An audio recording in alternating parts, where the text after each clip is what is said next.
Alright, welcome back to another Star Wars video. Now before I begin, I want to say thank you for all the support in the last video. It really means a lot to see your support, so if you have any feedback or topics of videos that you would want to see in the future, make sure to put them down in the comments below. But anyways, today's discussion is yet another deep dive into the deeper meanings of some of the best written Star Wars scenes to date. Today, we're going to be talking about the meaning behind the Twin Suns battle between Ben Kenobi and Darth Maul. If you haven't seen the scene of the two of them in Rebels, I highly recommend it. It is some of the most powerful feelings of any scene in the Skywalker saga, which is what I'm going to break down right now. Now, some of this information is spoken about by the voice of Darth Maul himself, Sam Witwer, on the Rule of Two podcast, which will be linked down in the description below.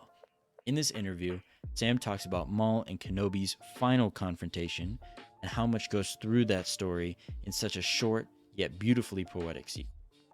While Maul is on his way to Kenobi, he is forced to trench through the vast deserts of Tatooine, hearing voices in his head terrorizing and tormenting his mind during his final days before he can get his revenge at last.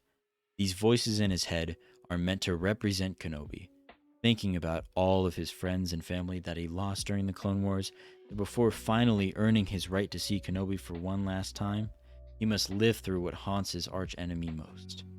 Where we finally reach the point where Maul and Kenobi meet, those feelings that reach their peak between the two during the Clone Wars began to arise inside the two of them once more.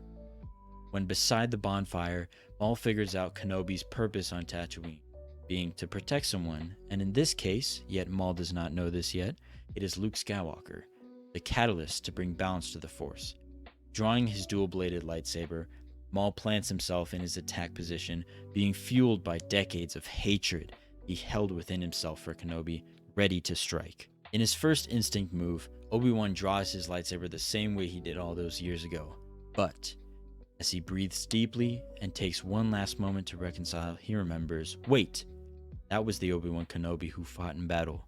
That was the Obi-Wan Kenobi who committed crimes, who lost those that he loved, and who failed the Jedi Order.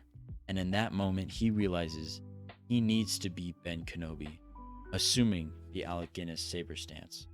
In his final move before he clashes with Maul, he thinks, not only should I honor my master all those years ago, Qui-Gon Jinn, but I believe by forming this position, I can use this as a trick on Maul.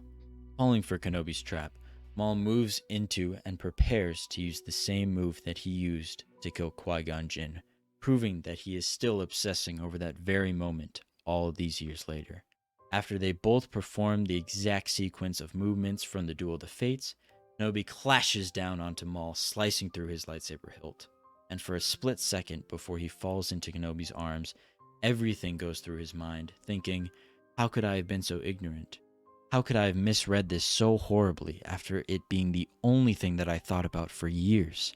This man is not just some failed Jedi. He is not some old desert rat in the middle of nowhere. This is the Jedi Master who has dedicated his life to defending whoever this person may be. And if he is still this good, this must be the most important defense in the entire galaxy. These final thoughts were the last time life ever made sense to him, and conveniently enough, it is when he finally let himself go. Ever since Kenobi cut him in half, his life has been nothing but chaos and constant ups and downs. And there sits Kenobi with Maul in his arms, holding him the same way he did for Satine, for Qui-Gon Jinn, and every one of Maul's victims, just further proving how incredibly connected Kenobi is with the light side of the Force and how good of a person he is. The man who killed those two people is still worthy of the same treatment they got in their final moments as well.